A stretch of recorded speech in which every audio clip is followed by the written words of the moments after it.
And so from international coups to the most meaningful coup of all time, which was the coup and assassination of JFK and the overall Kennedy curse. My essay title is The Murder of JFK, the Peace Prophet Slain by the Evil Empire, Operation Silence, How the Kennedy Brothers Tried to Save the World and Paid the Ultimate Price.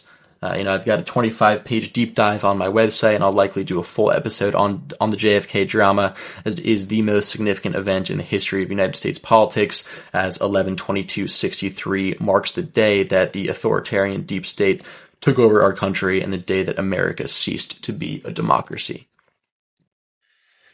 So some of the basic facts, implications, and motives here. We got Alan Dulles' Warren Commission of fraudulence on the heels of JFK firing him after Northwoods, the lie of the magic bullet and the broken chain of custody, the brain autopsy inconsistencies, the illegal hijacking of his body from Dallas to D.C., the silenced first-hand testimonies that confirmed multiple shooters, the pattern of buried and destroyed evidence, which to this day is not fully declassified, well after they were legally required to get released. There were prior JFK assassination plots in Tampa and Chicago.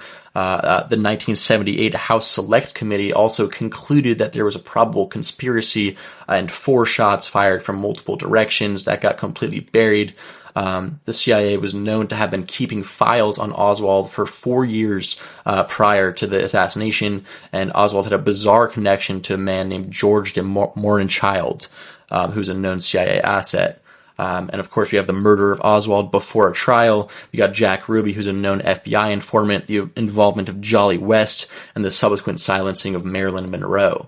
And so some of the motives here revolve around Executive Order 1110 and JFK's mission to splinter the intelligence agencies and Federal Reserve into 1,000 pieces, pulling out of Vietnam, his push for nuclear disarmament, and to pursue world peace, namely with the Soviets. That all caused him to create a perfect storm of enemies in the CIA and intelligence community, defense contractors, and broader military-industrial complex, centralized banking system, and the Federal Reserve, and thus Wall Street and the secret societies that represented these institutions. And of course, it wasn't just JFK, but the RFK assassination took place in '68, right before he was about to become president. And whether Sirhan was an MK-Ultra CIA mind-controlled assassin, or there was a second shooter in Eugene Caesar, a pro-segregation Lockheed security worker who was a self-identified CIA asset and newly hired security guard for RFK, the likelihood that RFK was murdered by the same forces that took out JFK is an overwhelming probability. And it's also worth mentioning the Kennedy curse includes Joseph Kennedy Jr., JFK Jr., and Kathleen Kennedy, who all died in plane crashes. And so together, the assassinations of JFK and RFK and the mysterious chain of tragedies that followed other members of the Kennedy family marked the systematic extermination of the last powerful American royal family who sought world peace, civil rights, and to end the military-industrial complex.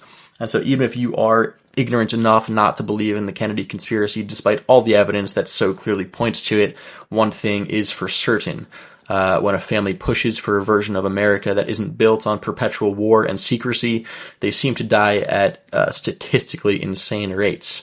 And denial of that pattern is its own kind of propaganda.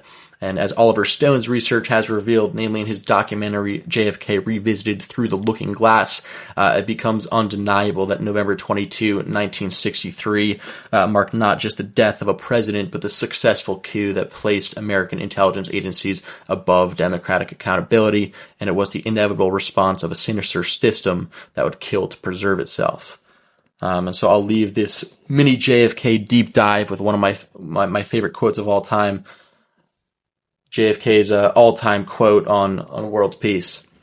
What kind of a peace do I mean? What kind of a peace do I seek? Not a Pax Americana enforced in the world by American weapons of war, not the security of the slave or the peace of the grave. I am talking about genuine peace, the kind of peace that makes life on earth worth living, the kind that enables men and nations to grow and to hope and to build a better life for their children. Not merely peace for Americans, but peace for all men and women. Not merely peace in our time, but peace for all time. That's President JFK, June 10, 1963, 4 months before being killed by the American intelligence apparatus.